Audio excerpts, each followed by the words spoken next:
a aparência não entra. Essa frase é uma das maiores mentiras que a sociedade repete. E a maioria das pessoas engole essa mentira porque engolir é mais confortável do que enxergar a verdade. A verdade é a seguinte: a aparência é o primeiro filtro da realidade humana. Não é o único, mas é o primeiro. E se você falha no primeiro filtro, o resto nunca chega a ser analisado. Hoje, vou te mostrar por que isso acontece. Não vou te dar dicas superficiais de moda. Vou te mostrar a lógica por trás do julgamento, a neurociência, a psicologia evolutiva, a teoria dos jogos. E no final você vai entender que ignorar a aparência não é virtude, é estratégia burra. Vamos começar do zero. Por que as pessoas insistem em dizer que a aparência não importa? Porque é uma crença defensiva. Ela nos protege da sensação desconfortável de que estamos sendo julgados a todo momento. Ela nos dá uma desculpa para não nos cuidarmos. Ela nos permite acreditar que o mundo é justo. Mas o mundo não é justo. O mundo é eficiente. E o cérebro humano foi projetado para eficiência, não para justiça. Pense comigo. Se você está andando na savana há 200 mil anos e vê um movimento estranho no mato, você não espera analisar se é um leão ou o vento. Você corre. E você erra e corre à toa. Você perde energia. Se você espera e era um leão, você morre. O cérebro foi moldado para errar para o lado da cautela. E no ambiente social, a cautela significa julgar rapidamente quem é amigo, quem é inimigo, quem é competente e quem é perigoso. A aparência é o dado mais rápido que o cérebro processa. Não é vaidade, é sobrevivência. Em 2006, os psicólogos Janine Willis e Alexander Todorov, da Universidade de Princeton, fizeram um experimento clássico. Eles mostraram fotos de rostos de pessoas desconhecidas para voluntários. Alguns voluntários tiveram 100 milissegundos para analisar. Outros tiveram tempo ilimitado. O resultado foi assustador. Os julgamentos sobre atratividade, confiabilidade, competência e agressividade foram praticamente idênticos nos dois grupos. Ou seja, seu cérebro decide quase tudo sobre alguém em 1/10 de segundo. O resto do tempo, você só está justificando a decisão que já foi tomada. Isso tem um nome na psicologia: cognição social implícita. Não é racional, não é consciente, é automático. E acontece com você também. Você não é especial, você não é imune, você é humano. Agora, aqui vem a parte importante. Se você sabe que isso acontece, você pode usar esse conhecimento a seu favor. Ou você pode ignorar e continuar sendo julgado e perder oportunidades sem nunca saber por quê. Vamos aprofundar. Em 1920, o psicólogo Edward Thorndike cunhou o termo efeito Halo. Ele observou oficiais do exército avaliando seus soldados. Thorndike percebeu uma coisa curiosa. Se um soldado era avaliado como bom em uma característica, digamos, aparência física, ele tendia a ser avaliado como bom em todas as outras: inteligência, liderança, disciplina. Uma característica positiva criava uma auréola que contaminava todas as outras avaliações. O efeito Halo não é uma opinião. É um viés cognitivo amplamente documentado. Em 1977, Richard Nisbett e Timothy Wilson foram além. Eles mostraram a estudantes um vídeo de um professor dando a mesma aula. Para um grupo, o professor foi apresentado como caloroso e amigável. Para o outro, o mesmo professor, com o mesmo sotaque e a mesma roupa, foi apresentado como frio e distante. Os alunos que viram a versão calorosa avaliaram a aparência física do professor como agradável, seu sotaque como charmoso, seus gestos como elegantes. Os que viram a versão fria acharam o mesmo professor feio, o sotaque irritante, os gestos desajeitados. A personalidade percebida mudou a aparência observada. O efeito Halo é poderoso porque ele retroalimenta. Se você parece competente, as pessoas te tratam como competente. E ao te tratarem assim, você realmente se torna mais confiante e competente. É uma profecia autorrealizável. Agora, o inverso também é verdade. Se você parece desleixado, as pessoas assumem que você é desleixado em tudo e te tratam com menos respeito. E você internaliza isso e se torna menos confiante. A aparência não é só sobre o que os outros veem, é sobre o que você se torna a partir do que eles te devolvem. Agora, vamos para a economia e biologia evolutiva. Em 1973, o biólogo israelense Amos Zahavi propôs o princípio do handicap, ou princípio da desvantagem. Ele estudava pássaros. Observou que os pavões machos tinham caudas enormes, coloridas e pesadas. Isso parecia um desperdício de energia e tornava o pavão mais lento, mais visível para predadores. Por que a evolução manteria uma característica tão inútil? Zahavi entendeu. A cauda é um sinal custoso. O pavão está dizendo: Eu sou tão saudável, tão forte, que mesmo carregando esse peso ridículo, eu ainda sobrevivo. O custo do sinal é o que garante a honestidade do sinal. Agora, traga isso para os humanos. Por que as pessoas usam roupas de grife, relógios caros, fazem tatuagens, treinam até ter um corpo definido? Não é porque a roupa é mais quente. Não é porque o relógio marca melhor as horas. É sinalização. Cada escolha estética que você faz é um sinal que você envia para o mundo. Uma roupa cara sinaliza: eu tenho recursos, eu posso gastar dinheiro com isso, e não me faz falta. Um corpo malhado sinaliza: eu tenho disciplina, eu acordo cedo, eu abro mão de prazeres imediatos. Uma tatuagem sinaliza: eu corro riscos. Eu não tenho medo de marcar minha pele permanentemente. Eu pertenço a essa tribo. O economista Michael Spence ganhou o Prêmio Nobel em 2001 por formalizar a teoria da sinalização no mercado de trabalho. Ele mostrou que um diploma universitário não é necessariamente sobre o que você aprendeu. É sobre o sinal que você envia. Eu sou capaz de passar 4 anos fazendo algo chato e difícil. Eu tenho disciplina para terminar o que começo. O diploma é um sinal. A roupa é um sinal. A postura é um sinal. A aparência é um conjunto de sinais. A questão não é se você vai sinalizar. A questão é se você vai sinalizar com intenção ou com descuido. Vamos destrinchar o que as pessoas realmente percebem quando te olham. Não é beleza no sentido simétrico. É saúde e recursos. O cérebro humano, lá no fundo, ainda está na savana. Quando vê alguém, ele inconscientemente pergunta: essa pessoa é saudável? Pode ser um bom parceiro? Pode ser um bom aliado? Essa pessoa tem recursos? Pode me ajudar a sobreviver? Essa pessoa é uma ameaça? Vai me atacar ou me roubar? Aparência é um atalho para essas perguntas. Pele saudável sinaliza saúde. Postura ereta sinaliza ausência de fraqueza. Olhar firme sinaliza confiança. A simetria facial é percebida como doença ou má genética. Isso não é superficial, é biológico. O psicólogo Gordon Gallup, da Universidade de Albany, mostrou que a simetria facial está correlacionada com saúde geral e até com inteligência em alguns estudos. Não é sobre ser bonito no padrão de Hollywood, é sobre parecer funcional. Roupas limpas e bem ajustadas sinalizam cuidado pessoal. Isso é interpretado como cuidado em todas as áreas da vida. Barba feita ou aparada sinaliza higiene.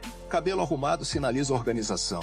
Cada detalhe invisível é notado. E mais importante, a inconsistência é punida. Se você usa um terno muito caro, mas tem sapatos sujos, o cérebro capta a inconsistência e conclui: essa pessoa está fingindo, não é confiável. Você tem um corpo malhado, mas fala com voz trêmula e insegura. Inconsistência. Desconfiança. A coerência é mais importante que a perfeição. Agora, o erro que a maioria comete. Elas ouvem isso e pensam: então vou comprar roupas caras, vou fazer plástica, vou imitar um Instagram. Isso é superficial e, pior, é contraproducente. Em 2010, um estudo da Universidade de Harvard mostrou que pessoas que se vestem muito acima do padrão do ambiente são percebidas como incompetentes ou arrogantes. Se todo mundo está de camisa social e você está de smoking, você não parece superior. Você parece deslocado. Você não entende o jogo. A sinalização precisa ser contextual. O estrategista se adapta ao ambiente. Ele observa as regras do tabuleiro e joga dentro delas, mas com uma vantagem sutil. Não é sobre ser o mais bonito. É sobre ser o mais coerente com o contexto e, ao mesmo tempo, o que transmite mais controle. Vou te dar um exemplo extremo. Em 2009, pesquisadores da Universidade de Toronto mostraram que homens de terno são percebidos como mais inteligentes e mais bem-sucedidos do que os mesmos homens de roupa casual. Mas em um ambiente de startup, o fundador de moletom e tênis é percebido como mais autêntico e inovador. Contexto é tudo. Se você não entende o contexto, você está cego. E ser cego no tabuleiro da vida é perder antes de começar. Agora, preciso fazer um desvio obrigatório. Porque muita gente, ao falar de aparência e percepção, cai em pseudociência. E isso é perigoso, porque te dá falsa confiança. Então vamos destrinchar o que é ciência e o que é balela. Primeiro, microexpressões. Paul Ekman é um psicólogo legítimo.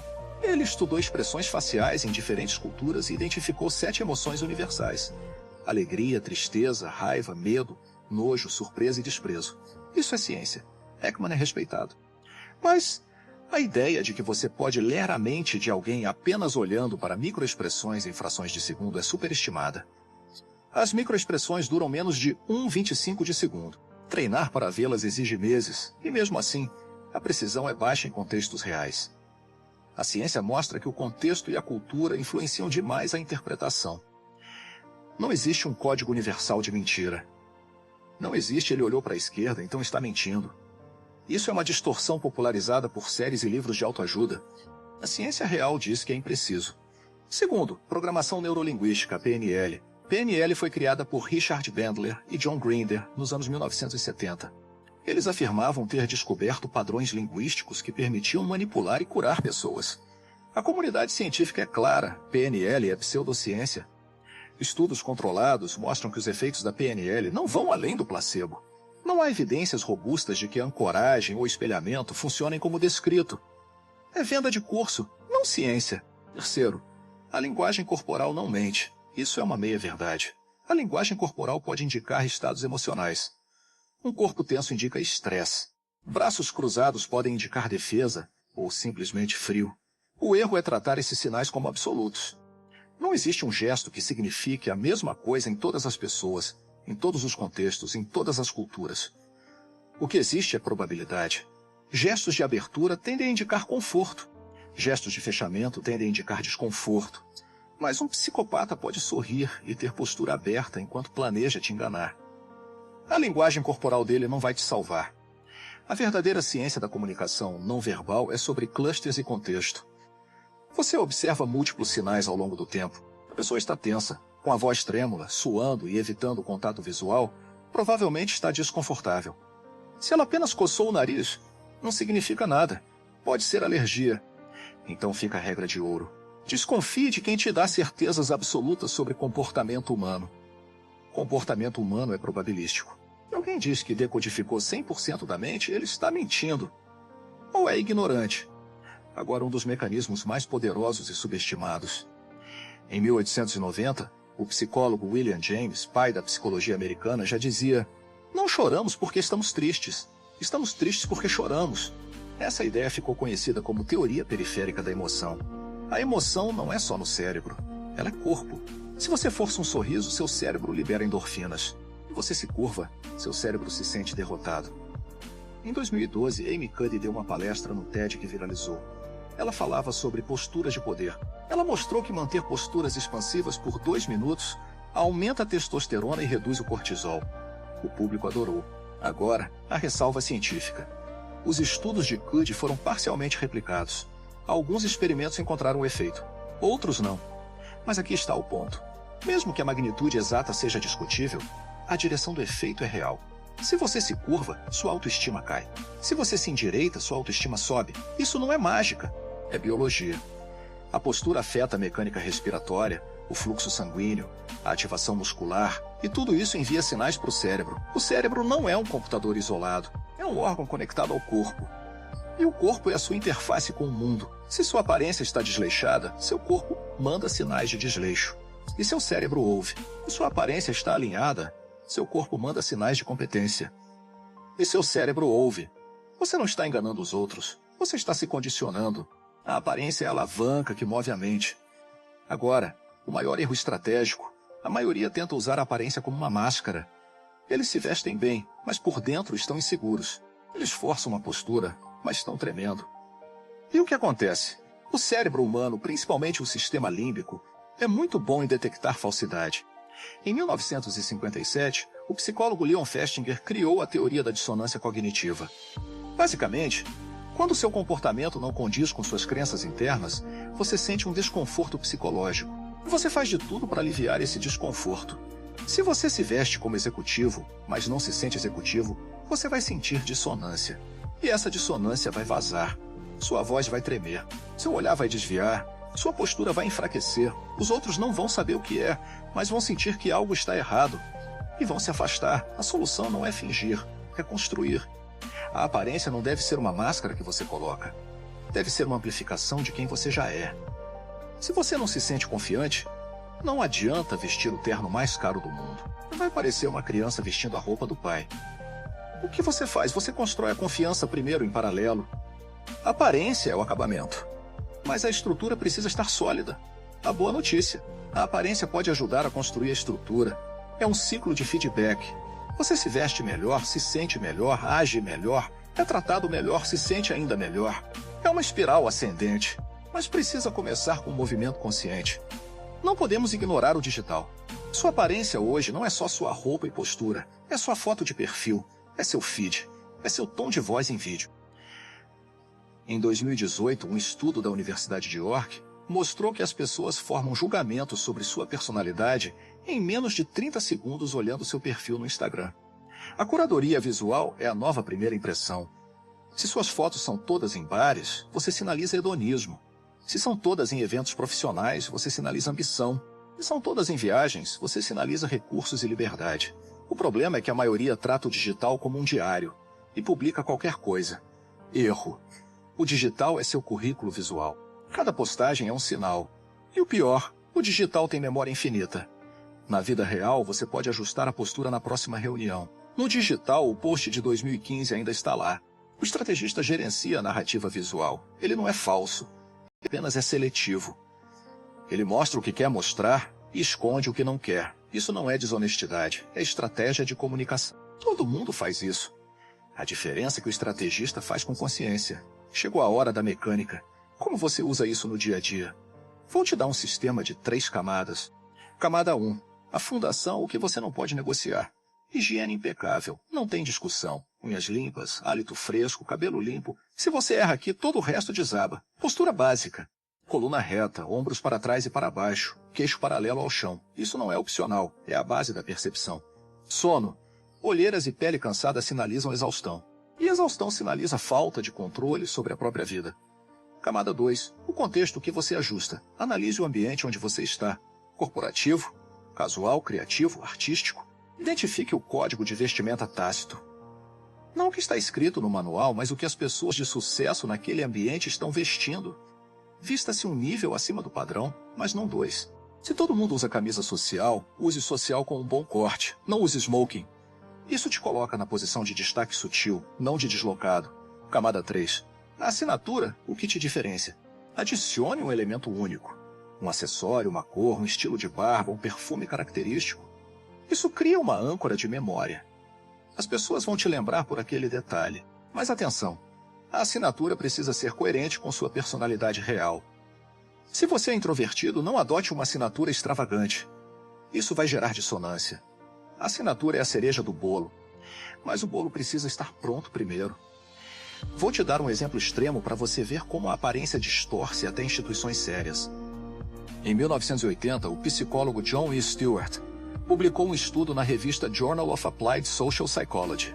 Ele analisou casos judiciais e descobriu que réus considerados mais atraentes recebiam sentenças mais leves, especialmente em crimes considerados menos graves. Não é que os juízes sejam maus, é que o efeito halo age inconscientemente. Um réu bem vestido e de aparência cuidada é percebido como mais civilizado, menos propenso à reincidência. Em 2014, um estudo da Cornell Law School reforçou isso. Homens com barba bem cuidada eram vistos como mais confiáveis em julgamentos do que homens sem barba, em certos contextos.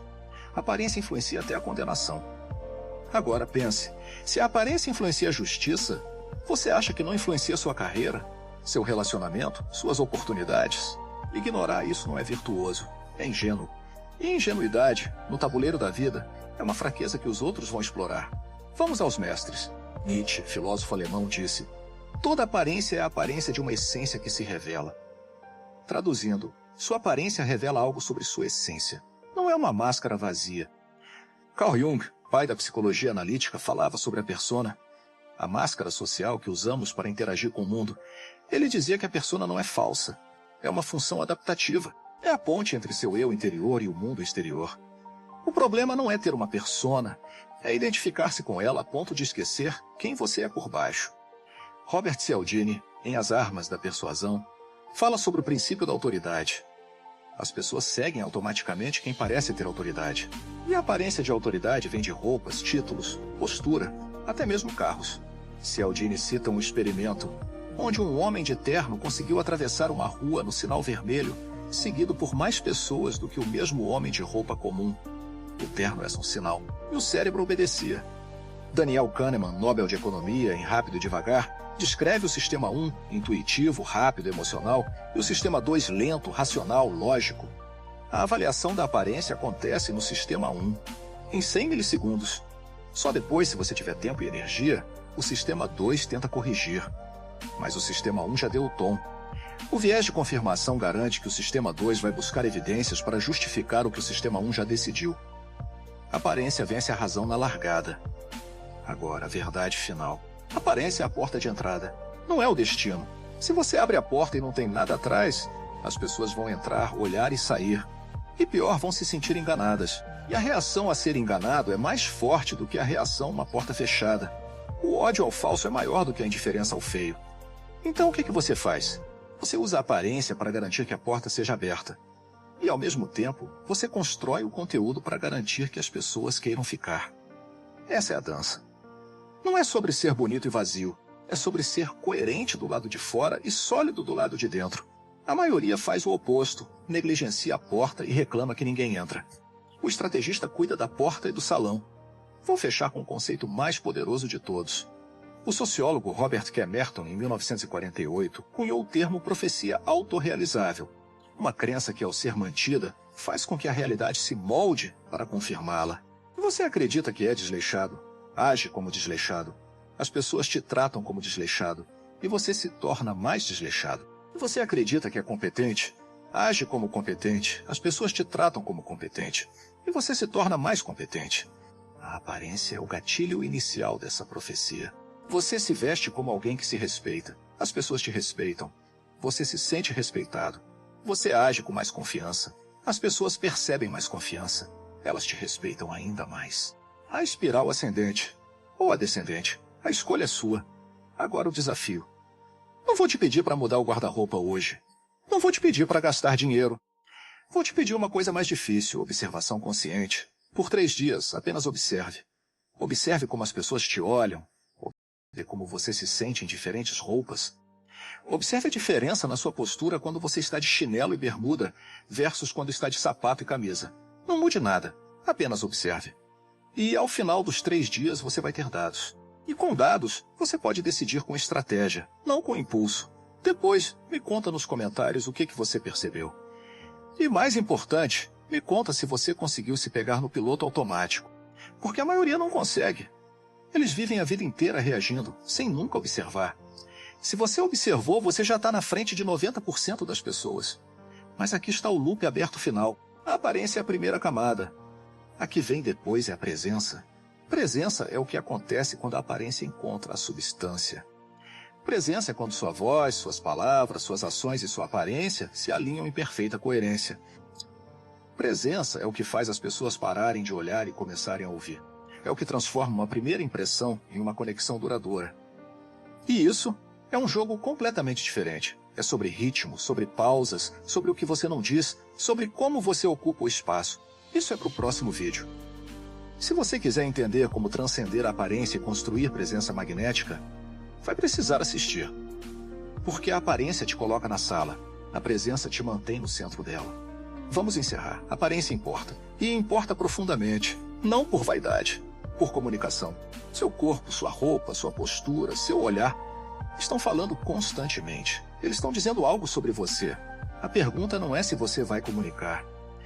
A pergunta é se você vai controlar a comunicação ou deixar o acaso decidir. O mundo não vai te entender. O mundo vai te interpretar. E a interpretação começa em 100 milissegundos. Agora você tem informação. O que você vai fazer com ela? Vai ignorar e continuar reclamando? Ou vai ajustar uma peça de cada vez? A escolha é sua. Mas como estrategista, eu já sei qual é a escolha inteligente. E você também sabe. Até a próxima. E se você não entendeu algo, assista de novo. Preste atenção. Porque eu não repito o que é óbvio. Eu só mostro o que estava escondido à vista de todos. Agora, me conta nos comentários. Qual desses conceitos fez mais sentido para você? E se você quer a parte 2 sobre presença, me avisa. Até a próxima.